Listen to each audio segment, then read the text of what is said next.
Bien. Je vous souhaite la bienvenue pour cette séance dans le cadre de la journée des maîtrises.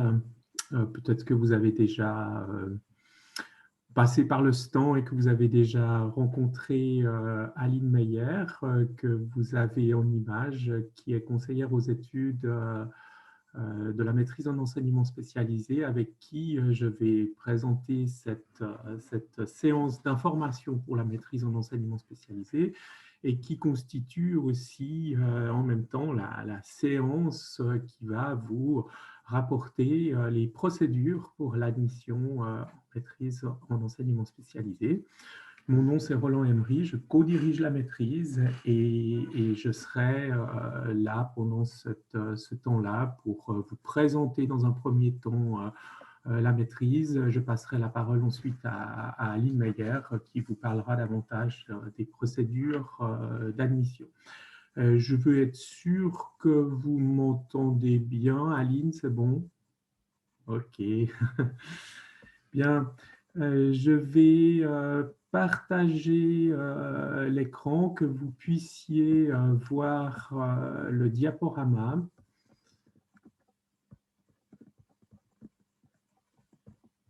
à partir du début. Donc, comme vous pouvez le voir, cette séance d'information est enregistrée. Donc, vous pouvez toujours reconsulter via le site, via la journée des maîtrises, mais aussi vraisemblablement sur le site de la maîtrise, sur le site de l'Institut universitaire de formation des enseignants. Vous pourrez consulter ceci. Vous aurez l'occasion aussi à la fin de cette présentation de pouvoir poser des questions. On vous en dira plus sur le déroulement. Cette maîtrise universitaire en enseignement spécialisé, si vous êtes présente et présent, c'est que vous en avez déjà peut-être entendu parler. Il s'agit ici de vous la présenter un peu plus dans le détail et surtout de pouvoir procéder, vous présenter les procédures pour l'admission dans la maîtrise. Cette maîtrise universitaire en enseignement spécialisé est le seul diplôme reconnu pour exercer la profession d'enseignante et d'enseignant spécialisé au niveau des cantons suisses. J'aurai l'occasion d'en redire quelques mots tout à l'heure.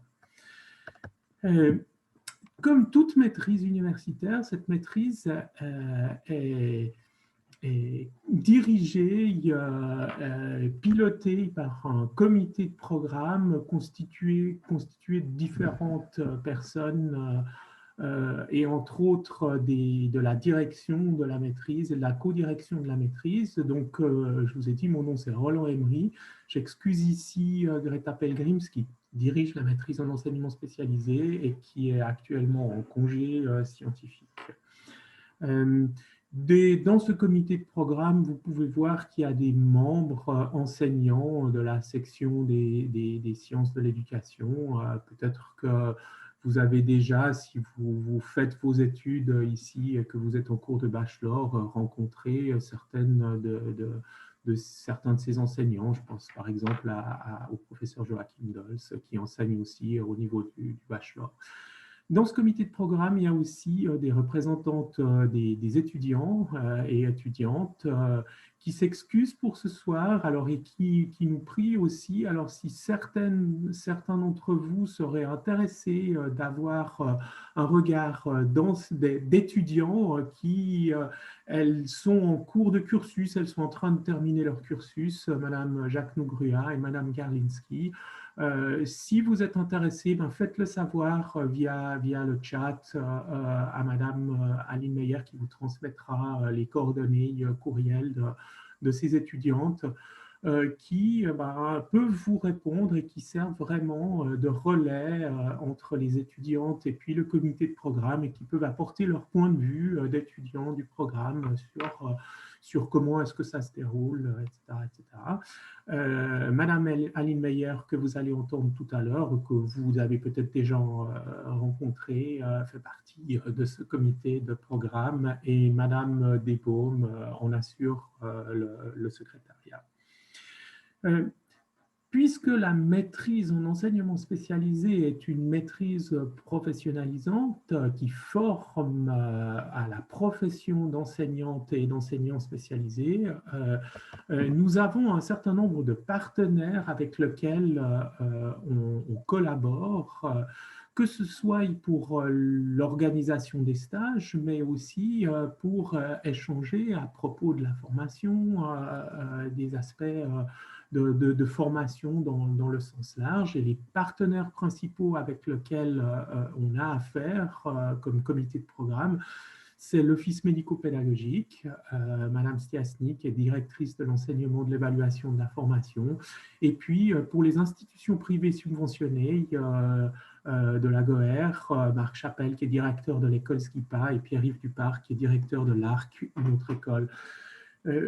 Qui sont aussi, par ailleurs, des employeurs, les employeurs principaux du canton de Genève.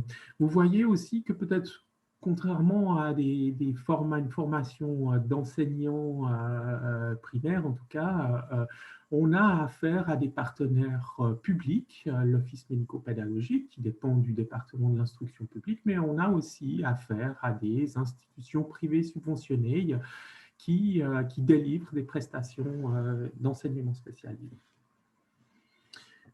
Je vous le disais, la maîtrise en enseignement spécialisé est un diplôme qui maintenant est reconnu depuis le 30 avril 2019 par la CDIP, la conférence des directeurs de l'instruction publique, comme le diplôme qui permet d'exercer cette profession d'enseignante et d'enseignant spécialisé. Le titre du diplôme, c'est un diplôme dans le domaine de la pédagogie spécialisée, orientation, enseignement spécialisé.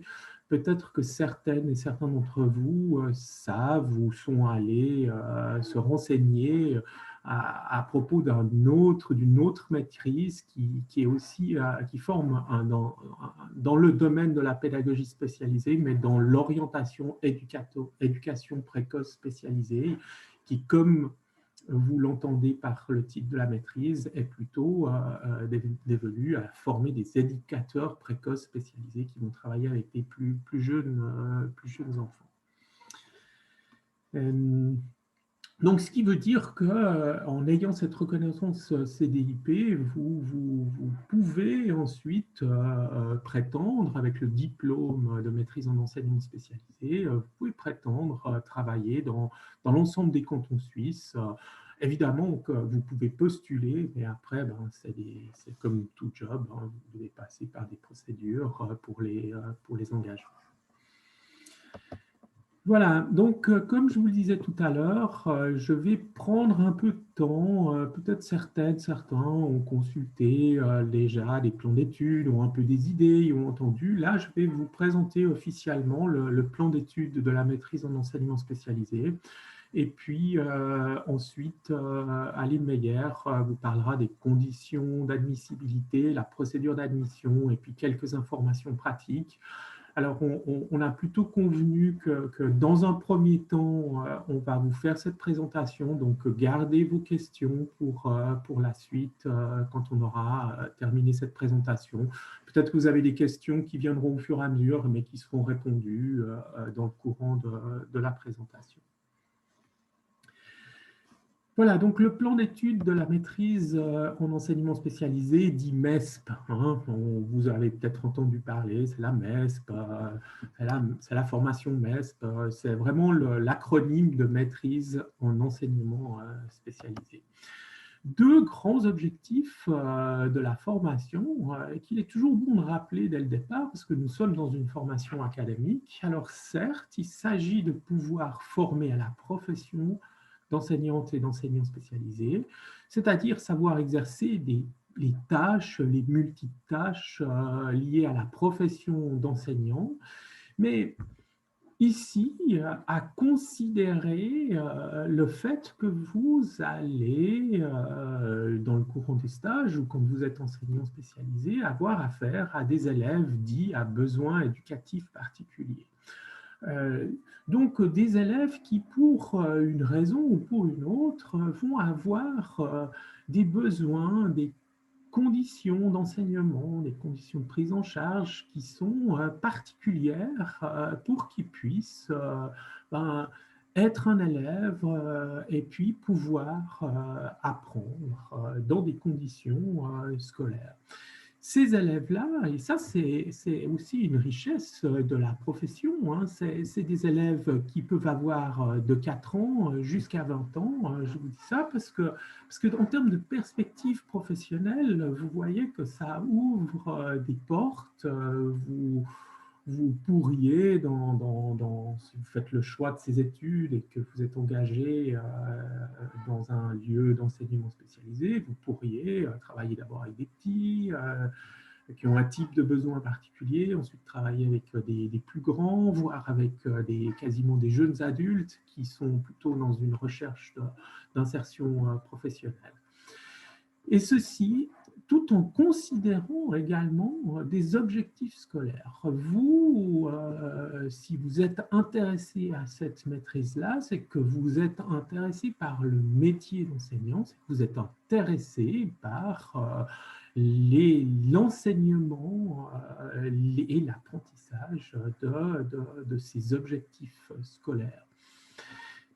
Mais et ça, vous verrez quand je le déclinerai un peu tout à l'heure, il y a aussi des particularités selon les contextes dans lesquels on va exercer sa profession d'enseignant spécialisé. Je le déclinerai tout à l'heure. Donc, des élèves qui ont des besoins éducatifs particuliers, des savoirs scolaires qui sont au centre et des contextes différents et multiples. 3 grands contextes. Je vous les présenterai tout à l'heure.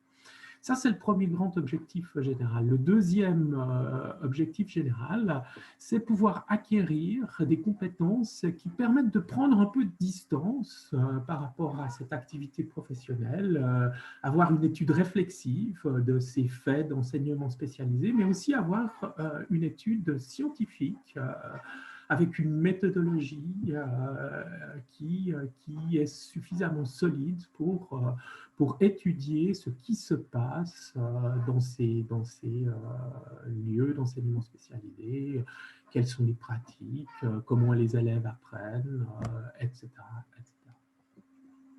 Donc, c'est toujours bon de rappeler qu'il y a ces 2 objectifs professionnels, mais aussi qui peuvent conduire à la recherche.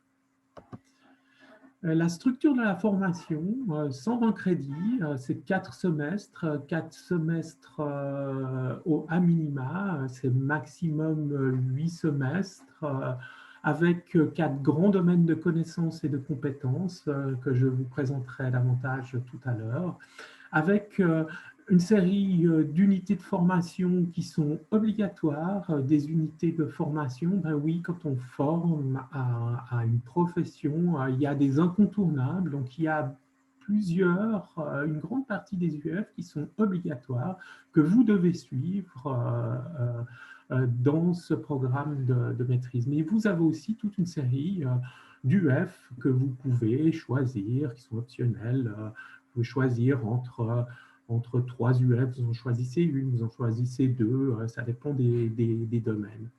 Il existe aussi ce qu'on appelle des dispositifs polyphoniques à voix multiples. Oui, la profession d'enseignant spécialisé, c'est travailler pas seulement avec des enseignants, mais travailler avec d'autres professionnels qui ont un regard différent, qui interprètent, qui observent des choses différentes, qui interprètent différemment ce qu'ils observent. Donc, il y a ces dispositifs qui sont justement à voix multiples. Je déclinerai un peu plus tout à l'heure. Et puis alors, un certain nombre de stages, 21 crédits de stage, une grande partie de la formation dans le domaine pratique et un mémoire de maîtrise qui est de 24 crédits. Donc voilà, je ne vais pas le décliner dans son entier, vous pouvez aller voir le plan d'études si vous voulez avoir les intitulés des cours, mais disons je vous ai dit, il y a 4 domaines qui sont d'inégale importance. Vous voyez ce qui est au centre, d'ailleurs 90 crédits, c'est l'activité professionnelle. C'est une formation professionnalisante. On a besoin, certes, d'avoir un certain nombre de connaissances, mais on a surtout besoin de se familiariser avec cette activité professionnelle, d'apprendre comment est-ce qu'on s'y prend, apprendre comment sont organisés ces différents contextes d'enseignement spécialisé. Donc, je vais reprendre rapidement ces 4 domaines, en commençant par les domaines de connaissances qui sont plus périphériques, un certain nombre de connaissances qui sont utiles, nécessaires pour pouvoir maîtriser cette activité, maîtriser progressivement cette activité professionnelle. Le domaine 1, vous lisez contexte politique, social, historique de la pédagogie spécialisée, il y a 9 crédits, consiste essentiellement à connaître quelles sont les lois, quelle est l'histoire. On a l'impression que tout est un peu nouveau. On parle depuis quelques années d'école inclusive, de politique inclusive, mais tout ça n'est pas si nouveau que ça. Et c'est important d'avoir une connaissance de l'histoire de la pédagogie spécialisée, de connaître quel est le contexte social dans lequel la pédagogie opère, comment est-ce qu'on considère les publics en difficulté actuellement, comment est-ce que se jouent les relations interculturelles, enfin un ensemble de connaissances comme ça qui sont importantes. Le domaine 2, que vous voyez sur le diaporama, déficience, situation de handicap et besoins particuliers, 12 crédits. Oui, bien sûr, on a besoin de connaître les principales déficiences, les principaux troubles, les principales difficultés qui font obstacle pour les élèves à l'activité d'apprentissage. Alors évidemment qu'on ne peut pas connaître l'ensemble de ces troubles. Il y en a des multiples si on se réfère aux grandes catégories diagnostiques ou manuels diagnostiques. Il ne s'agit pas de ça ici, de décliner l'ensemble de ces troubles, ces déficiences. Non, on va plutôt s'intéresser aux principaux troubles, aux principales déficiences, les déficiences intellectuelles, le polyhandicap, les déficiences sensorielles, les troubles du spectre de l'autisme, les troubles de l'apprentissage, etc.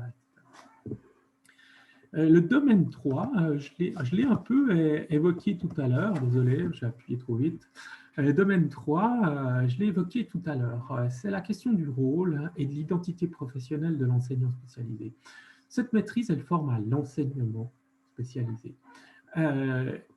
Ça veut dire aussi qu'il y a à garder ce rôle, garder cette identité, on parle aussi de posture, garder cette posture professionnelle d'enseignant spécialisé, alors qu'on va collaborer avec des logopédistes, avec des éducateurs, éducatrices sociales, avec des psychologues, des pédopsychiatres, des enseignants réguliers aussi, bien sûr, dans tout ce qui est dispositif de soutien à l'intégration ou dispositif inclusif, comme on les désigne maintenant.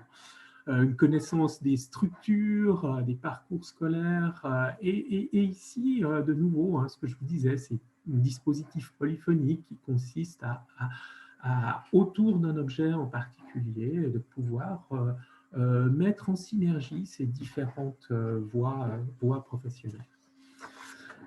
Bien, le domaine 4, je l'ai évoqué, c'est le centre, c'est le cœur de la formation. Et ici, on est dans tous ces apports qui sont autour de l'enseignement, de l'apprentissage en enseignement spécialisé, de la didactique spécialisée, les notions de besoins éducatifs particuliers, mais aussi de besoins pédagogiques, didactiques particuliers.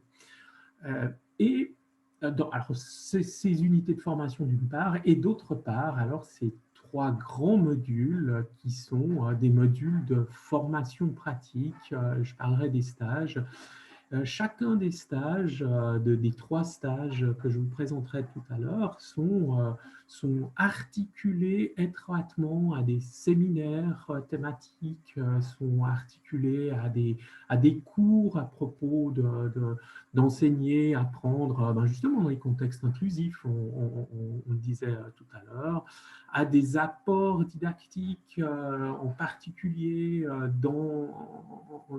liés à ces contextes dans lesquels vous allez être en stage. Donc, il s'agit, vous verrez tout à l'heure, mais je l'ai dit un peu globalement, il y a un module qui est autour d'enseigner et soutenir dans des contextes intégratifs et inclusifs. Donc, des enseignants qui parfois sont itinérants, qui vont soutenir un élève qui est intégré, inclus dans une classe régulière. Deuxième grand module, enseigné en classe spécialisée. Il y a des classes à effectifs réduits qui sont situées dans des bâtiments scolaires. À Genève, maintenant, on parle beaucoup de classes intégrées. Dans d'autres systèmes scolaires, on parlera de classes spécialisées ou de classes de développement. Mais la caractéristique, c'est que là, l'enseignant, il enseigne à une classe à effectifs réduits qui est insérée dans un bâtiment scolaire. Et puis, dernier grand module de formation autour de l'enseignement dans les institutions spécialisées. À Genève, elles sont appelées actuellement écoles de pédagogie spécialisée, mais vous pouvez aussi, dans les structures privées subventionnées, y avoir d'autres appellations. On disait l'école ZIPA. Dans d'autres systèmes scolaires, ce sont des centres de jour. Encore l'année passée, à Genève, les structures publiques s'appelaient des centres médico-pédagogiques. Donc, vous avez ici des structures qui accueillent des élèves qui sont dans leur... À Genève, on dit maintenant dans des sites propres, c'est-à-dire que ces structures sont dans des bâtiments séparés. Et c'est particulièrement dans ces structures que l'on va trouver des équipes dites multiprofessionnelles avec des professions différentes. Et puis, dernière grande partie de ce domaine 4, c'est toute la formation méthodologique et la formation à la recherche avec des séminaires de recherche, séminaires méthodologiques, séminaires de préparation au mémoire et puis le mémoire de fin d'études de 24 heures. Voilà, comme je vous le disais tout à l'heure, trois grands stages qui sont un premier stage qui est autour de l'enseignement et du soutien en contexte d'intégration ou d'inclusion scolaire, qui est un stage qui se réalise à mi-temps, 2 jours par semaine, le jeudi et le vendredi sur 8 semaines. C'est l'équivalent de 4 semaines. Il se réalise dans sa forme habituelle, 2 jours par semaine. Il peut y avoir, c'est un stage où il peut y avoir un peu de mobilité, pas dans moins de jours par semaine, mais peut-être parfois, selon les lieux, 3 jours par semaine, mais surtout en fonction de votre programme et de votre disponibilité horaire. Un autre stage, c'est le stage enseigné en classe spécialisée. Celui-là, c'est un stage qui est à plein temps. C'est un stage à plein temps qui est de 6 semaines en continu. Il y a vraiment l'idée de s'immerger entièrement dans la profession et de pouvoir vivre, expérimenter et apprendre ce que ça signifie que d'être enseignant, mobilisé à 100% auprès d'un groupe d'élèves, auprès de parents, auprès d'autres professionnels, etc., etc. Le le dernier stage, j'allais dire c'est le dernier stage, mais en même temps, selon les cursus, ils peuvent être placés avant. Le stage enseignant en institution spécialisée pourrait être avant le stage enseignant en classe spécialisée. Ça dépend des cursus de formation. Aline Meyer en parlera à propos du complément de formation d'ailleurs. Et celui-là, il est de 7 semaines à plein temps. Donc, ça veut dire que c'est assez conséquent.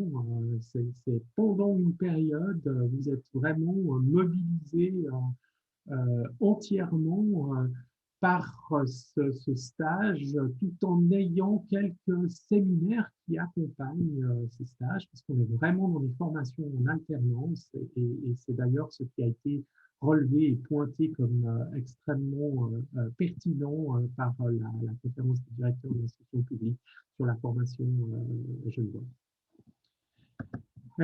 Donc, je vous donne un petit aperçu d'un calendrier que vous puissiez vous rendre compte.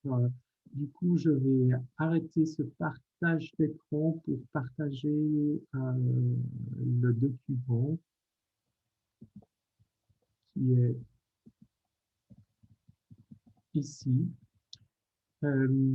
Voilà, par exemple, un programme sur une année pour vous imaginer où vous auriez à placer vos stages. Alors, prenons d'abord le cas de figure où vous avez un diplôme d'enseignant et vous n'avez pas besoin de faire un complément de formation. Et bien, vous voyez que vous allez démarrer un premier stage lors de la première année de formation, qui est ce stage à mi-temps enseigné en appui à l'intégration scolaire. Et puis, ensuite, dans le deuxième semestre, vous allez pouvoir vous inscrire au stage enseigné en classe spécialisée. Et puis, le troisième semestre, le stage enseigné en institution spécialisée. Donc, évidemment, comme on pourrait dire c'est le parcours type, hein, mais comme les études peuvent être sur davantage de semestres, ben, ça, après, vous allez avoir avec justement la plupart du temps avec la conseillère aux études qui vous permettra de voir comment est-ce que vous pouvez combiner si vous deviez prolonger vos études. Si vous avez un complément de formation, c'est-à-dire que vous n'avez pas un diplôme d'enseignant, eh bien, vous allez avoir des stages de formation pratique en enseignement régulier. Et vous allez commencer, plutôt que de commencer par des stages en enseignement spécialisé, vous allez avoir l'obligation de commencer par ces stages de complément de formation, un stage à mi-temps avant les vacances de Noël, et puis le deuxième stage de 3 semaines compactes après les vacances de Noël, ce qui permet de démarrer directement un stage suivant en enseignement spécialisé à mi-temps après les vacances de février scolaire.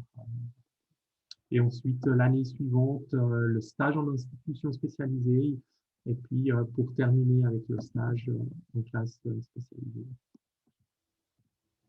Voilà, je pourrais remontrer les documents tout à l'heure si vous avez des questions à ce propos. Et puis, ils sont disponibles sur le site de l'UFE. Tu peux me le confirmer, Aline, qu'ils sont disponibles pour tout le monde, ou bien c'est seulement pour les étudiants qui sont en cours de cursus?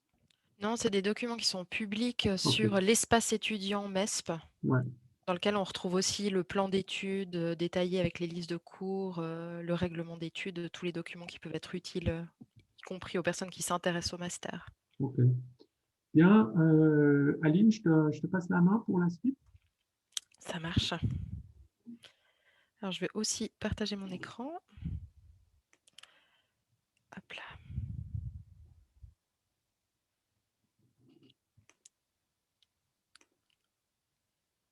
Voici. Donc, je continue sur les conditions d'admissibilité parce que voilà, on en a déjà un petit peu parlé, mais donc il y a plusieurs manières d'accéder à ce master. La première chose, c'est que vous devez répondre aux conditions d'accès à l'Université de Genève. notamment respecter les délais d'inscription à l'Université de Genève. On y reviendra, qui sont chaque année fixés au 30 avril et qui sont impératifs. Le deuxième point, c'est que vous devez avoir un diplôme ou être en mesure d'obtenir bientôt un diplôme qui vous permet d'accéder au master. Et là, il va y avoir 2 voies d'accès. Donc la première voie, c'est d'avoir un diplôme d'enseignant ordinaire, ça veut dire enseignement préscolaire et primaire, ou un diplôme d'enseignement secondaire. Alors soit vous l'avez déjà, soit vous êtes en train de terminer cette formation et vous l'aurez à la rentrée de septembre 2021 si vous comptez commencer le master en septembre 2021. Et donc ça, c'est une voie d'accès directe, c'est-à-dire que si vous êtes retenu par la procédure d'admission que je détaillerai tout à l'heure, et que vous êtes titulaire d'un de ces diplômes-là, vous accédez directement au master sans complément d'études. L'autre voie, c'est d'avoir un diplôme reconnu dans ce qu'on appelle une discipline voisine. Une discipline voisine au sens justement de la CDIP, c'est-à-dire un bachelor dans le domaine des sciences de l'éducation, de la pédagogie spécialisée, en psychologie, en éducation sociale, en psychomotricité, ergothérapie. J'allais dire etc., mais en l'occurrence, c'est vraiment dans les disciplines voisines que constituent ces disciplines. Et donc là aussi, si vous êtes en voie d'obtenir un de ces bachelors, vous pouvez candidater. Mais si vous êtes retenu dans le master avec l'un de ces bachelors, vous serez retenu en master avec ce qu'on appelle un complément de formation en enseignement ordinaire ou un complément d'études qui va valoir 30 à 60 crédits et qui va du coup prolonger votre parcours de master d'une année. Il faudra compter probablement un semestre à une année supplémentaire. Donc ce complément d'études, il est établi sur mesure pour chaque étudiant. Donc chaque étudiant a un propre complément d'études qui ne sera peut-être pas le même que son voisin, en fonction des cours qui ont été validés dans le cadre du bachelor. Donc nous, on va vraiment aller identifier les cours qui ont été validés en bachelor et puis prévoir un complément d'études sur mesure. Mais ce qui est un peu le dénominateur commun de ce complément d'études et qui est obligatoire pour chaque étudiant, c'est donc ces 2 stages en enseignement ordinaire dont parlait Roland Emery tout à l'heure, et un séminaire qui est lié à ces 2 stages. Donc, première condition, l'inscription à l'UNI, avoir un diplôme ou être en mesure d'obtenir un des diplômes qui vient d'être listé. Et puis la troisième condition d'admissibilité, c'est de maîtriser l'allemand et l'anglais au niveau A2 du portfolio européen des langues. Et ça, je vais y revenir. C'est-à-dire que vous devez pouvoir attester de votre maîtrise de ces langues au niveau A2. Alors A2, c'est un niveau minimal pour accéder au master. Et puis on vous met en garde sur le fait qu'à l'issue de la formation, quand vous serez diplômé et que vous souhaiterez candidater à un poste d'enseignant ou d'enseignant spécialisé, l'employeur peut exiger un niveau plus élevé que le niveau A2, parfois le niveau B2. Donc ça veut dire qu'il ne faut pas arrêter de se mettre à niveau dans ces langues si c'est nécessaire. Alors par rapport au complément de formation, comme je l'ai dit, donc c'est pour les personnes qui ont été admises sans diplôme d'enseignement ordinaire, c'est 30 à 60 crédits ECTS de base en enseignement. C'est un complément d'études qui nous est demandé par la CDIP. On disait qu'on a obtenu la reconnaissance fédérale du titre, mais ça veut dire aussi qu'on doit répondre à un certain nombre de standards, notamment exiger ce complément d'études aux personnes qui viennent d'une discipline voisine. Ça peut être plutôt 30 crédits ECTS pour des personnes qui viendraient d'un bachelor en sciences de l'éducation de l'Université de Genève, pour vous donner un ordre d'idée, parce que c'est des personnes qui ont déjà validé certains cours conseillés en vue du master, et ça peut être plutôt 60 crédits ECTS pour des personnes qui viendraient par exemple d'un bachelor en travail social de la Haute École de Travail Social, qui ont plutôt justement un diplôme orienté vraiment travail social et dans lequel il manquerait des dimensions plus didactiques ou liées aux problématiques de l'enseignement ordinaire. Il y a une autre condition, c'est qu'on pourrait exiger un complément d'études à des personnes qui ont une formation d'enseignant ordinaire mais qui n'ont pas fait assez de méthodologie de recherche. Actuellement, ce n'est pas le cas pour les personnes qui sont formées dans les HEP, dans les hautes écoles pédagogiques suisses, mais voilà, c'est aussi prévu par nos règles internes. Et donc, ce complément d'études, on le détermine en fonction du parcours, donc sur la base de l'analyse des relevés de notes, et on le communique à chaque étudiant retenu en formation au moment de son admission. Donc, si vous êtes candidat au printemps 2021, vous connaîtrez ce complément d'études en juillet 2021, en même temps que la décision d'admission.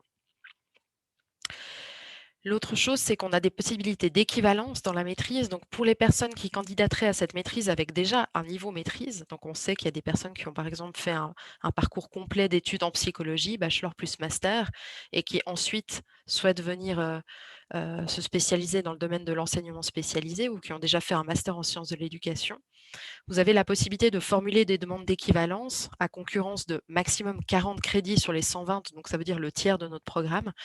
Bon, c'est un maximum théorique parce que c'est énorme le tiers, on y arrive rarement parce qu'il faut déjà vraiment avoir dans une formation très proche pour arriver à autant d'équivalence. Mais l'idée des équivalences, c'est que si vous avez été formé au niveau master, donc au même niveau d'études, et que vous avez dans le cadre de ce master déjà développer des compétences, déjà acquis un certain nombre de connaissances dans un domaine qui peut vraiment être comparable, dans un cours qui peut être comparable à un cours qui est proposé dans notre master, ben, vous aurez la possibilité de faire une demande de dispense de ce cours. Et donc ça c'est à faire à l'entrée en formation dans les 3 premières semaines de chaque semestre, en l'occurrence. On ne l'a pas indiqué ici, mais il y a aussi la possibilité de faire des équivalences, des demandes d'équivalence des stages, donc de la formation pratique. Pour ça, on a des règles internes assez strictes, c'est-à-dire que vous devez être au bénéfice d'une pratique conséquente dans le domaine de l'enseignement spécialisé qu'on estime à, par exemple, 18 mois à 100 %. Donc ça veut dire avoir exercé à un poste, par exemple, de remplaçant auprès de l'office médico-pédagogique, si on parle de quelque chose de local, en tant qu'enseignant spécialisé, à des postes équivalents à des postes à 100 % pendant une durée assez longue dans un certain type de contexte. Et donc là, vous avez la possibilité d'être dispensé d'un stage. On a un minimum de 2 stages qui peuvent être donnés en équivalence, mais voilà, là aussi, c'est assez rare parce qu'il faudrait avoir une équivalence cumulée assez longue. C'est l'occasion aussi d'informer du fait qu'on ne fait plus de validation des acquis de l'expérience. Pour les personnes ici qui auraient entendu parler de ce dispositif qui était plutôt justement un dispositif de démonstration de ses acquis professionnels, lorsqu'on a fait des longs remplacements et qui permettait aussi d'obtenir des équivalences de cours, mais par un justificatif de sa pratique professionnelle. C'est quelque chose qu'on n'est plus autorisé à faire, depuis notre, reconnaissance par la CDIP. Donc on a uniquement ces procédures d'équivalence selon ce qui est indiqué sur cette slide et les équivalences de stage. Sachant que si vous êtes intéressé par une équivalence de stage, toutes les conditions précises sont disponibles dans le règlement interne des stages qui est disponible sur notre site. Alors si parmi vous, j'ai repéré, quelques noms de personnes, qui sont ici, dans cette séance et qui sont actuellement inscrites en formation en enseignement primaire dans notre université. Vous avez la possibilité, donc effectivement et bien sûr, il y a des liens, hein, quand on est en formation en enseignement ordinaire, on a déjà des cours obligatoires dans le domaine de l'enseignement spécialisé et aussi des cours optionnels qui peuvent être choisis, dans le domaine de l'enseignement spécialisé. Donc évidemment, c'est des profils qui nous intéressent, qui intéressent aussi l'employeur, par exemple l'office médico-pédagogique ou les institutions privées subventionnées. Ça donne des profils très intéressants de personnes qui sont formées à l'enseignement ordinaire et à l'enseignement spécialisé, qui peuvent du coup avoir des compétences multiples et une mobilité professionnelle plus tard dans leur parcours professionnel. Donc, pour les personnes qui viennent de l'enseignement ordinaire, qui sont actuellement en cursus d'enseignement ordinaire et qui se renseignent sur l'enseignement spécialisé, j'en ai déjà parlé dans les séances d'information de rentrée, notamment en BSEP 3 et en CCEP pour les personnes qui sont inscrites dans notre parcours local. Et donc sachez qu'il y a des équivalences qui sont automatiques parce qu'il y a des cours obligatoires en formation d'enseignement primaire qui vous donnent du coup des équivalences automatiques à l'entrée en MESP. Il y a aussi des équivalences possibles supplémentaires en fonction de votre choix de cours optionnel. Donc si vous vous questionnez sur les cours à choisir en FEP, si vous souhaitez venir en MESP, référez-vous aux informations qui ont été transmises dans les séances de rentrée où je l'ai déjà expliqué de manière relativement détaillée. Et puis, il y a aussi une séance d'information un peu ancienne, mais qui est toujours d'actualité, dont les slides sont téléchargeables sur l'intranet des étudiants de la FAPC et de l'IUFE, qui s'appelle « De l'enseignement ordinaire à l'enseignement spécialisé » et qui donne vraiment le détail des cours à privilégier en parcours FEP pour maximiser les équivalences à l'entrée en MESP. La dernière chose par rapport à ça, c'est qu'on a ce qu'on appelle un parcours type pour les personnes qui viennent de l'enseignement primaire et qui entrent en formation en enseignement spécialisé. comme elles sont au bénéfice d'un certain nombre d'équivalences et que c'est un profil privilégié, on a établi un parcours qui vous permet d'être à l'université la première année et déjà partiellement en emploi à un certain taux, environ 50% la deuxième année. Donc là aussi, c'est des choses qui vous intéressent par rapport à ce parcours type.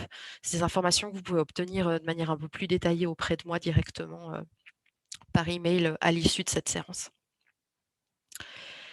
Alors maintenant, par rapport à la procédure d'admission, donc vous savez sans doute que c'est un master qui est réservé à un certain nombre d'étudiants. On ne peut malheureusement pas admettre tout le monde en formation, on a des places limitées. Et donc, on doit mettre en place chaque printemps une forme de concours d'entrée, donc une procédure d'admission pour sélectionner les candidats qui pourront accéder au master à la rentrée de septembre, puisque c'est un master qu'on ne peut commencer qu'en septembre. On a une rentrée par année, chaque année en septembre. Cette procédure d'admission, on va vous envoyer le lien vers le document d'information. Je ne sais pas si Roland, tu peux le déposer dans le chat. Ou bien en l'occurrence, vous l'avez aussi ici, mais je pense que c'est un lien qui n'est pas forcément cliquable pour vous. Donc, on a un document d'information qui fait foi, qui a été déjà déposé sur le site de l'Institut, qu'on va vous présenter ce soir et qui est vraiment la Bible de cette procédure d'admission. C'est-à-dire que nous, on considère que c'est vraiment l'information officielle qui est présentée ce soir et qui régit l'ensemble de cette procédure d'admission qui va commencer, on va dire, en janvier, peut-être à l'issue de cette séance, mais les grosses étapes vont commencer en janvier, jusqu'au mois de juillet 2021 pour sélectionner les personnes qui pourront entrer en formation en septembre 2021. Donc ce document, c'est celui auquel vous devrez vous référer pour avoir toutes les dates, pour avoir les informations officielles, etc.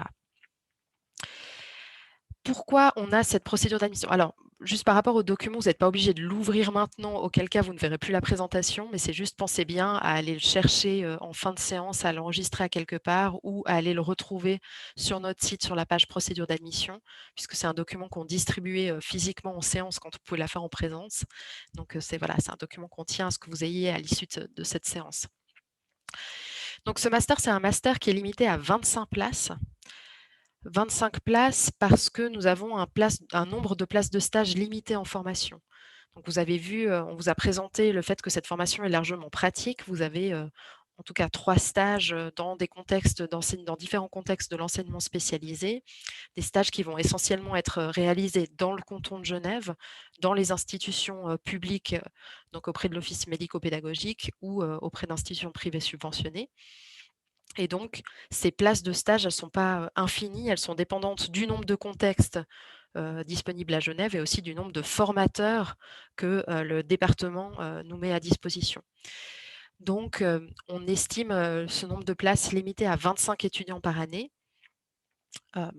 Faites-vous pas de soucis, là vous voyez peut-être combien vous êtes de candidats potentiels. Donc évidemment, tout le monde n'est peut-être pas connecté ce soir, mais en ce moment, vous êtes 30 personnes à voir cette séance d'information. Pour vous donner un ordre d'idée, généralement, on a 40, 50 candidatures environ pour 25 places. Donc 25, ça peut paraître très peu, mais proportionnellement au nombre de candidats, les chances d'accès au master restent bonnes. Donc il ne faut pas être découragé par rapport à ce nombre de places de stage et à ce nombre de places limitées d'étudiants. Donc, comment se passe cette procédure? Il va y avoir à retenir en premier lieu, c'est qu'il y a 2 démarches qui sont parallèles à entreprendre. Il y a une première démarche qui est une démarche toujours vis-à-vis du service des admissions de l'université. Si certains d'entre vous ne sont pas encore étudiants à l'Université de Genève, eh bien évidemment, il faudra procéder à l'inscription à l'Université de Genève, qui est une démarche qui ne dépend pas directement de notre institut, mais qui dépend d'un service qui s'appelle le service des admissions. Donc, toutes les personnes qui seraient externes à l'Université de Genève en ce moment et qui souhaiteraient être candidates pour septembre 2021 ne doivent pas oublier de se renseigner sur toute cette démarche d'immatriculation qui va débuter en janvier 2021 et qui va s'achever le 30 avril 2021. C'est un délai qui est impératif. Donc, au-delà du 30 avril, aucune candidature n'est acceptée par le service des admissions. Donc, ça veut dire que la personne ne peut pas être retenue en maîtrise, même si elle participe à notre procédure interne et qu'elle respecte les délais internes. Donc, attention à cette procédure-là. d'immatriculation. Pour toutes les personnes qui sont déjà étudiantes à l'Université de Genève, ce délai du 30 avril ne les concerne pas. Et là, j'y reviendrai plus tard, c'est des délais de changement de faculté ou de réimmatriculation qui sont différents. Puis en parallèle de cette démarche d'inscription, on a une démarche interne à l'Institut universitaire de formation des enseignants, qui est une démarche donc de candidature à la maîtrise, qui va être prise en charge par une commission d'admission et qui va nous permettre de départager les candidats. Donc ça, cette démarche de candidature à la maîtrise, elle va commencer dès le 15 janvier par le dépôt d'un dossier de candidature, je vais y revenir, et puis après, elle va s'échelonner sur le reste du printemps. Donc elle débute le 15 janvier pour une réponse qui vous sera donnée environ début juillet 2021 pour la rentrée de septembre. Alors la première étape effectivement de cette candidature interne à l'Institut, ça va être de déposer un dossier de candidature à la maîtrise qui va devoir être déposé en ligne sur une plateforme qui sera prévue à cet effet. Donc là, vous avez un lien sur cette slide vers notre site, donc IUFE, sur lequel c'est la page sur laquelle sera disponible l'espace dans lequel vous devrez déposer votre dossier de candidature. Si vous y allez maintenant, vous ne verrez pas encore cette plateforme, vous verrez juste l'indication qu'elle sera ouverte le 15 janvier, ce qui nous laisse encore le temps de paramétrer les choses. Puis vous verrez que de toute façon, vous ne pouvez pas déposer votre dossier plus tôt parce qu'il y a des documents que vous ne pourrez vous procurer qu'en janvier qui sont nécessaires dans le dossier. Alors, première démarche, donc déposer votre dossier de candidature. Au 15 mars, dernier délai. Et puis là, nous verrons donc déjà, on va vérifier votre admissibilité, c'est-à-dire qu'on va vérifier dans votre dossier si vous disposez bien d'un titre qui vous permet d'accéder au master, soit un diplôme d'enseignement ordinaire, soit un diplôme d'une discipline voisine que j'ai listé tout à l'heure. Si vous essayez de postuler avec un autre de ces diplômes, malheureusement, votre candidature ne sera pas admissible au vu de notre règlement et donc on vous annoncera à ce moment-là que vous ne pouvez pas aller plus loin dans le concours. Ensuite, si votre dossier est admissible, donc il répond aux conditions formelles, on va évaluer ces dossiers. Donc, on va apprécier les connaissances, les expériences en enseignement, en pédagogie spécialisée, en éducation. Et ça, je vais y revenir plus tard. Donc, votre dossier de candidature va faire l'objet d'une notation, contrairement peut-être à celles et ceux qui sont familiers de la procédure d'admission pour les enseignants ordinaires. Ici, en enseignement spécialisé, vraiment, votre dossier a une importance notable puisqu'il va faire l'objet vraiment d'une notation. On va y revenir. On va retenir à l'issue de ce premier examen 40 candidatures. Et donc, au-delà de ça, les candidatures, si on avait plus de candidatures et que vos candidatures n'étaient pas parmi les 40 premières, vous ne serez pas retenu pour l'étape suivante et vous en serez informé à ce moment-là. Les 40 premières candidatures sont retenues pour l'étape 4. L'étape 4, c'est un entretien individuel qui aura lieu entre fin avril et fin mai, en gros. Et donc, vous allez être convoqué à un entretien d'une 30aine de minutes dans lequel on va vous questionner sur votre intérêt pour l'enseignement spécialisé, vos connaissances du domaine et de la profession d'enseignement spécialisé. Et on va un peu questionner vos attitudes qui sont requises par l'orientation de formation que vous avez choisie. Là aussi, je vais y revenir un peu plus tard. Cet entretien aussi donne lieu à une notation. Donc là aussi, vous avez un score qui va s'additionner à celui du dossier et qui va nous permettre de vous classer. Suite à ça, bien sûr, on attend de savoir si vous avez réussi votre bachelor parce qu'on sait qu'il y a plusieurs personnes qui vont candidater au master en étant en fin de bachelor et donc, bien sûr, non seulement vous allez être classé, mais on va aussi attendre de vérifier que vous avez bien réussi le titre de bachelor qui vous permettra d'entrer dans ce master. Donc ce bachelor, vous devrez l'avoir soit en juin 2021, soit au plus tard au 17 septembre 2021, qui correspond au vendredi qui précède la rentrée universitaire. Donc pour nous, dès que vous avez réussi votre bachelor, il faudra nous le faire savoir, ce qui confirmera votre entrée en maîtrise. Si malheureusement vous n'obtenez pas votre bachelor en juin ou au plus tard en septembre 2021, on ne pourra pas confirmer votre admission en maîtrise, donc vous perdrez votre place qui sera attribuée à quelqu'un d'autre.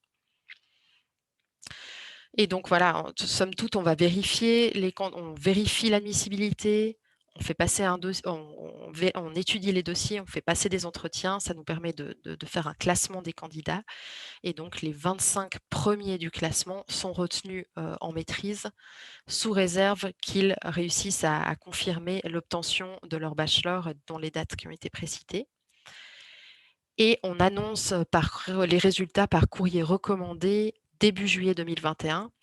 Vous recevez donc un courrier postal par recommandé dans lequel vous obtenez votre score personnel, quel était le score du 25e étudiant, c'est-à-dire le seuil qu'il fallait atteindre pour être admis à la maîtrise cette année. Et pour les personnes qui sont admises, en pièce jointe, le complément de formation si vous êtes concerné par ça, et des indications par rapport à une commande d'extrait spécial de casier judiciaire sur laquelle je reviendrai également. Alors, pour centrer donc sur la première étape, c'est donc ce dossier de candidature.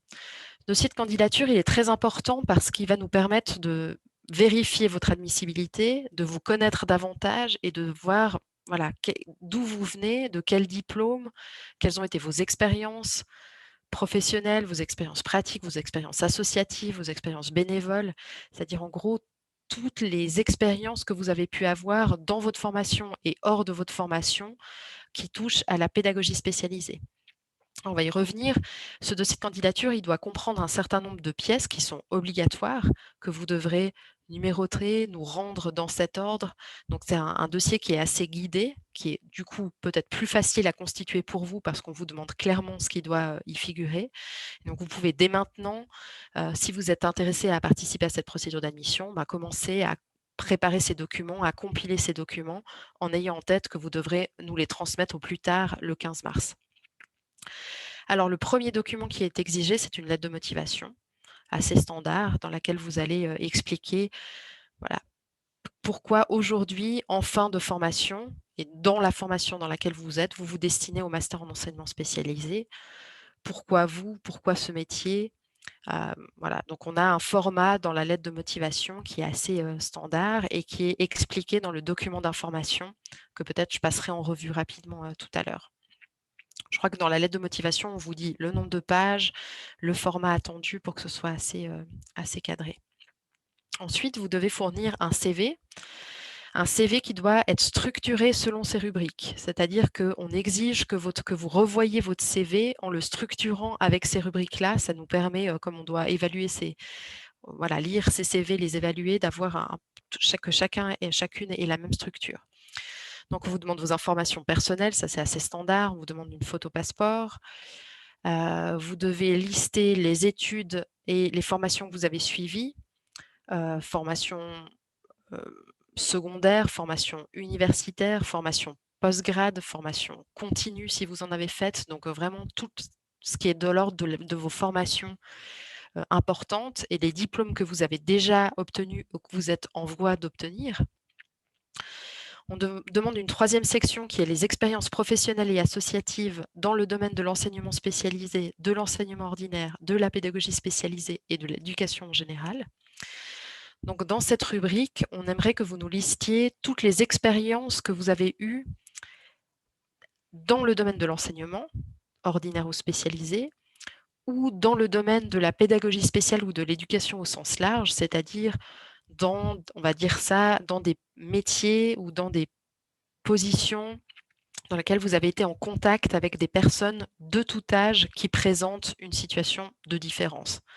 Voilà, ça va être très très large, mais c'est-à-dire que vous pouvez nous faire valoir des expériences qui ont été faites dans des institutions spécialisées, bien sûr, associatives dans des associations qui travaillent avec des enfants ou des adultes en situation de handicap. Si vous avez travaillé aussi peut-être dans un EMS avec des personnes âgées, voilà, ça peut être vraiment des expériences assez larges, mais qui touchent à ce domaine-là.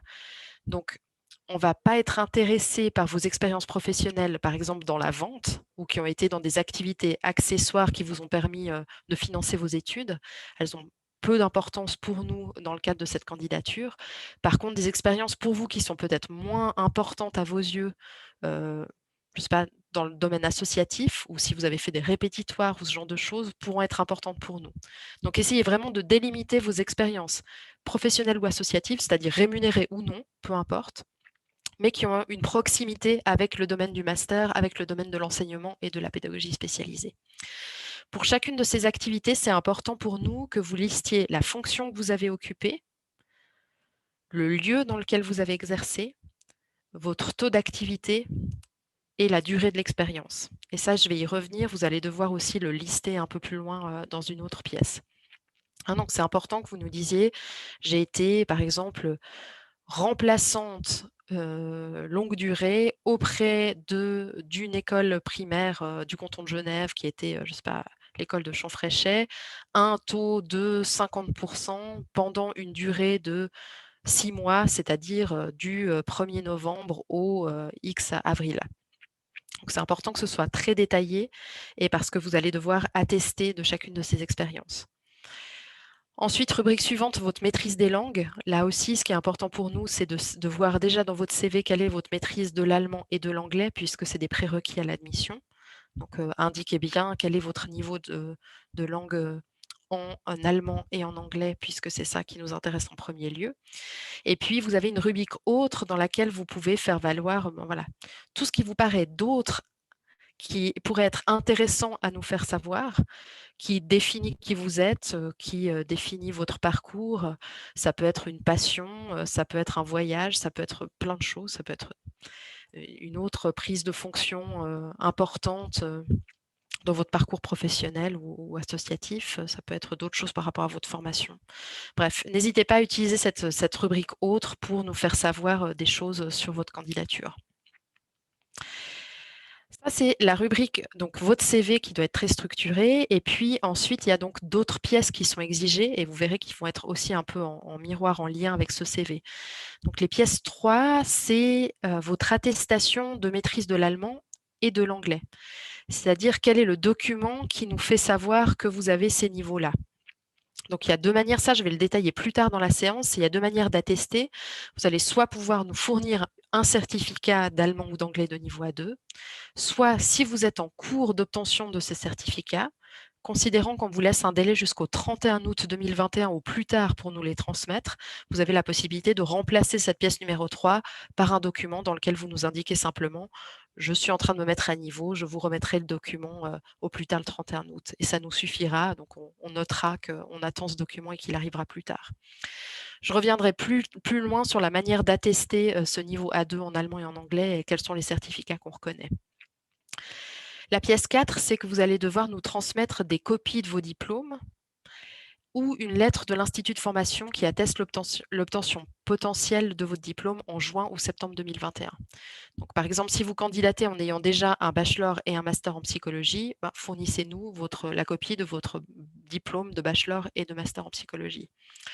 Si vous êtes en cours de formation à la Haute École de Travail Social, autre exemple, vous devez nous fournir là une lettre de la Haute École de Travail Social qui nous dit « J'atteste que monsieur ou madame est en train de terminer sa formation et qu'elle sera en mesure d'obtenir le bachelor d'ici juin ou septembre 2021 ».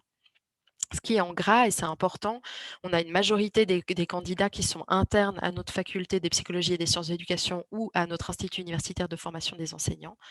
Pour toutes les personnes qui sont déjà dans ces formations, qui sont en cours de bachelor ou de CCEP ou de master dans nos formations FAPSE ou IEFE, vous n'avez pas besoin d'obtenir une lettre de notre part pour ça, c'est-à-dire qu'on va uniquement aller vérifier que vous êtes en fin de formation et on va faire seul cette vérification. Vous n'avez pas besoin de nous fournir cette lettre. La pièce 5, c'est que vous allez non seulement devoir nous donner le diplôme, mais vous allez devoir donner aussi les procès-verbaux de votre formation. Donc, ce qu'on appelle un procès-verbal à Genève, c'est votre relevé de notes en quelque sorte, dans d'autres universités aussi. Donc, on doit vraiment avoir la liste de tous les cours que vous avez suivis dans le cadre de votre bachelor ou éventuellement de votre master, qui liste les cours que vous avez suivis et les notes que vous avez obtenues jusqu'au moment où vous déposez votre dossier. Donc, si vous êtes en cours de formation, vous allez nous fournir votre dernier relevé de notes qui liste tous les cours que vous avez suivis et tous vos résultats. Si vous avez terminé un bachelor ou un master, il faudra aussi ce relevé de notes final avec tous les cours et tous les résultats d'examen. On a marqué que les PV au-delà sont non considérés, c'est-à-dire que dans le cadre du concours, dans le cadre de la procédure d'admission, c'est les procès-verbaux qui seront fournis au 15 mars qui vont être étudiés. Donc, si vous avez un procès-verbal qui vous arrive en mai, vous n'avez pas besoin de nous l'envoyer pour qu'on l'ajoute à votre dossier.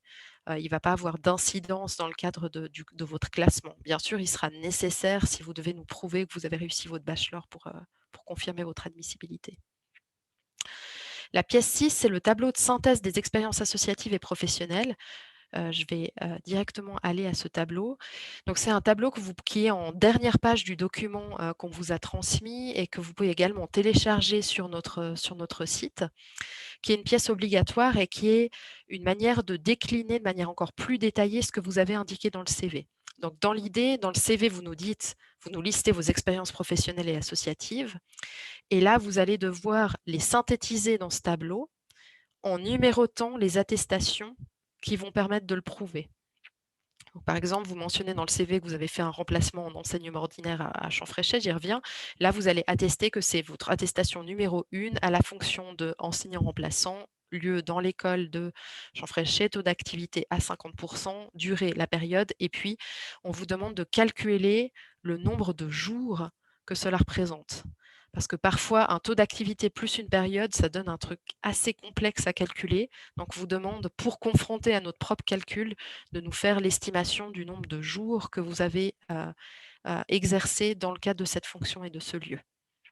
Donc ça, c'est une pièce qui est obligatoire et qui est très importante pour nous, dans l'idée que chaque expérience qui est attestée, qui est indiquée dans le CV, doit apparaître dans le tableau de synthèse et doit être attestée si vous souhaitez que ce soit une expérience qui soit prise en compte dans l'évaluation de votre dossier. Les fonctions, les expériences que vous allez simplement mentionner sans les attester pourront malheureusement pas être prises en compte dans le cadre du calcul de vos points. Donc la pièce 7, c'est assez logique, maintenant c'est toutes les attestations que vous aurez listées dans le tableau de synthèse, qui mentionneront donc en lien avec toutes les activités que vous avez mentionnées dans votre CV. Et puis les pièces 8 et 9 sont des pièces formelles, c'est-à-dire qu'on vous demande un certificat de bonne vie et mœurs qui doit dater de après le 1er janvier 2021. Et on vous demande un extrait de casier judiciaire qui doit lui aussi dater de après le 1er janvier 2021. Et dans le document d'information, vous avez le détail en note de bas de page de comment on obtient ces documents-là, si vous n'êtes pas familier de ces procédures, donc auprès de la police notamment. Donc, anticipez simplement les choses parce qu'il y a un petit délai d'obtention du document quand vous le commandez en ligne. Après, il y a un petit délai de latence jusqu'au moment où vous le recevez. Donc, essayez de le commander après le 1er janvier 2021, mais pas trop tard en mars pour avoir ces documents à nous fournir au 15 mars. Après, si vous attendez encore ce document au 15 mars, on pourra légèrement patienter, mais on préférerait avoir un document, un dossier complet au 15 mars. Donc, anticipez bien la demande de ces 2 documents. Donc 9 pièces qui sont exigées. La seule chose, c'est donc la pièce 4 qui n'est pas nécessaire pour les personnes qui sont en cours de bachelor à la FAPC ou en cours de CCEP à l'IUFE. Sinon, toutes les pièces sont obligatoires pour que le dossier soit estimé complet. Et donc, ce tableau de synthèse que vous pouvez télécharger sur notre site ou que vous avez en dernière page du document, que vous pouvez compléter à l'ordinateur ou à la main, peu importe, mais il faut simplement que ce soit lisible et que bien complet en numérotant vos attestations. Par rapport au niveau de langue, donc on exige un niveau A2 à l'entrée en formation. Soit vous l'avez déjà au 15 mars quand vous déposez dans le dossier, soit vous mettez une note comme quoi la mise à niveau est en cours et vous avez un délai au 31 août. Mais le délai du 31 août est impératif. Donc, si vous n'aviez pas attesté de votre niveau d'allemand et d'anglais au niveau A2 au 31 août, malheureusement, ça sera une condition de refus en maîtrise. Le niveau A2, peut-être que vous êtes familière et familier de cette pyramide des niveaux de langue. En gros, voilà, on commence au niveau A1, puis niveau A2, B1, B2, etc., jusqu'à une très bonne maîtrise des langues qui est le niveau C2.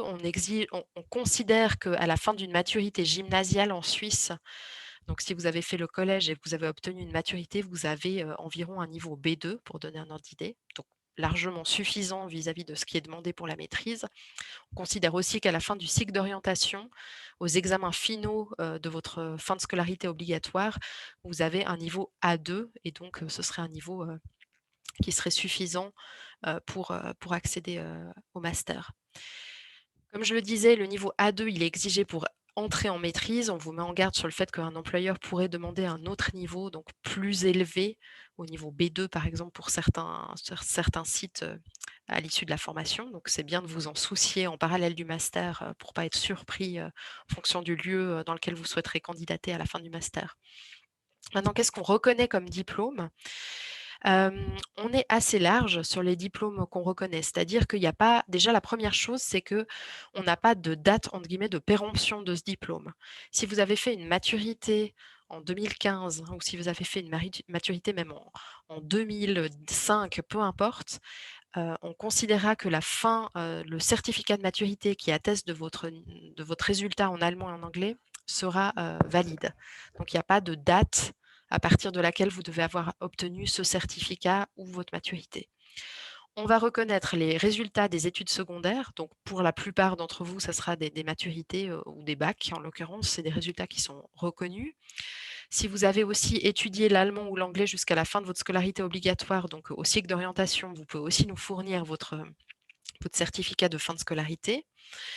Ou alors, vous pouvez aussi vous soumettre à un examen ou si vous avez déjà passé un examen, vous pouvez aussi nous fournir la trace d'un examen de niveau A2 ou supérieur. Donc, par exemple, si vous avez passé un FIRST, ce sera suffisant. Si vous avez passé un examen Goethe, B2, ce sera suffisant.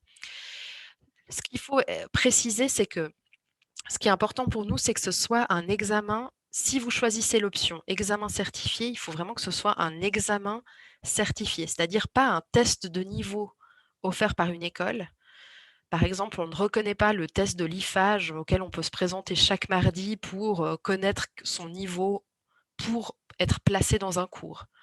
Ça, c'est des tests qui ne répondent pas à certains critères nécessaires pour accéder à notre formation.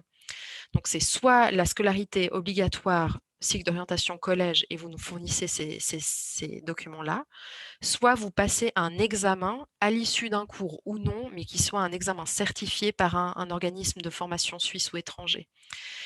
Si vous avez un doute sur l'examen de langue que vous avez passé ou que vous souhaitez passer, on vous demande vraiment de nous contacter pour qu'on le vérifie, pour pas qu'il y ait de surprise. C'est-à-dire, n'hésitez pas à nous solliciter pour nous demander si l'examen tel et tel est reconnu, pour qu'on vous le certifie avant le 15 mars ou lorsque vous déposez votre dossier et qu'il n'y ait pas de surprise. Donc, vous pouvez ou non suivre un cours, mais l'important, c'est d'avoir ce certificat de langue au plus tôt au 15 mars dans le cadre de votre dépôt de dossier de candidature, au plus tard au 31 août. Finalement, donc par rapport à vos informations pratiques, juste un rappel des dates importantes. Donc 15 mars 2021, le délai de votre dépôt de candidature en ligne. La plateforme sera ouverte dès le 15 janvier. Le 30 avril, le délai pour s'inscrire à l'Université de Genève pour les personnes qui sont externes à l'université. Entre juin et mi-août, ça c'est la période de réimmatriculation pour des personnes qui s'inscriraient en maîtrise et qui étaient déjà étudiants à l'Université de Genève par le passé, mais qui l'ont quitté l'Université de Genève. Donc ça s'appelle une réimmatriculation. Le 25 juin ou le 17 septembre, ce sont les délais pour déposer votre diplôme, c'est-à-dire le diplôme qui vous permet d'entrer en master. Début juillet 2021, ce sont les résultats de la procédure d'admission qui vous sont communiqués par courrier recommandé à votre adresse, à l'adresse que vous avez fournie dans le cadre de votre dossier de candidature. Et finalement, le 31 août 2021, qui est le dernier délai pour nous remettre les attestations de langue. Finalement, il y a un délai qui ne figure pas encore, qui ne figure pas sur cette slide, mais qui est également important, c'est que si vous êtes retenu en maîtrise et que vous répondez aux conditions d'admissibilité, donc que vous avez vos niveaux de langue et réussi votre bachelor, on vous demandera de nous fournir un extrait spécial de casier judiciaire, c'est-à-dire un document de la Confédération qui pourrait lister les éventuels délits commis auprès de mineurs. Et donc, c'est un document qui est absolument nécessaire pour commencer le master et pour aller en stage auprès d'enfants en scolarité obligatoires, donc qui sont mineurs. Donc cet extrait spécial de casier judiciaire devra être commandé à l'été 2021 selon des informations qu'on vous donnera en temps voulu, parce que ça nécessite une lettre de notre part et un code barre de notre part. Donc on vous donnera si vous êtes retenu en master, mais donc évidemment c'est un extrait qui devra être vierge pour pouvoir commencer le master. Quelques liens utiles, donc le site web de la maîtrise, sur le site de l'Institut Université de Formation et des enseignants, donc IUFE. Là, c'est juste l'occasion de préciser parce qu'il y a eu, probablement, parfois, enfin, il y a régulièrement des malentendus pour les étudiants qui sont de la FAPSE. La maîtrise en enseignement spécialisé est offerte par l'Institut universitaire de formation des enseignants. Donc, c'est pour ça que vous voyez le bandeau de ce PowerPoint qui est Bordeaux, mentionne bien l'IUFE. Donc, toutes les informations par rapport à cette maîtrise se trouvent sur le site de l'IUFE, sur la page du master directement ou sur ce qu'on appelle l'espace étudiant dans lequel vous allez trouver un peu toutes les informations plus pratiques, le calendrier des stages, les listes de cours, le règlement d'études, etc. Donc là, c'est une formation première. Le site de la CDIP, si vous vous intéressez plutôt justement à la reconnaissance fédérale de ce titre, aux conditions de cette reconnaissance, à l'exercice dans d'autres cantons, et puis au portfolio européen des langues par rapport aux questions des niveaux de langue, donc à quoi correspond le niveau A2, quels sont les tests reconnus de niveau A2, etc. Finalement, juste avant d'ouvrir un espace de questions, les personnes de contact, donc si vous avez on va déjà ouvrir un espace de questions, on va vous l'expliquer là tout soudain, mais au-delà de cette séance, il y avait des questions qui émergeaient plus tard dans le cadre de votre procédure, par exemple de constitution de votre dossier de candidature. Je dirais qu'il y a deux intervenants principaux, peut-être en premier lieu Elsa Bury-Ruiz, qui est donc la secrétaire des étudiants de la maîtrise en enseignement spécialisé. Donc, vous avez son adresse mail. Actuellement, vu la situation sanitaire, nos permanences sont essentiellement téléphoniques, mais elle a quand même une permanence physique toutes les semaines, durant laquelle son bureau d'Unimail est ouvert si vous souhaitez parler à une vraie personne. Et puis, donc moi, en tant que conseillère aux études pour ce master, vous avez aussi mon adresse mail. Et puis actuellement, j'ai des permanences téléphoniques toutes les semaines, mais qui sont en ce moment uniquement à distance. Donc, elles reprendront en présentiel quand la situation le permettra. Mais pour l'instant, je vous réponds uniquement par téléphone à ces horaires-là.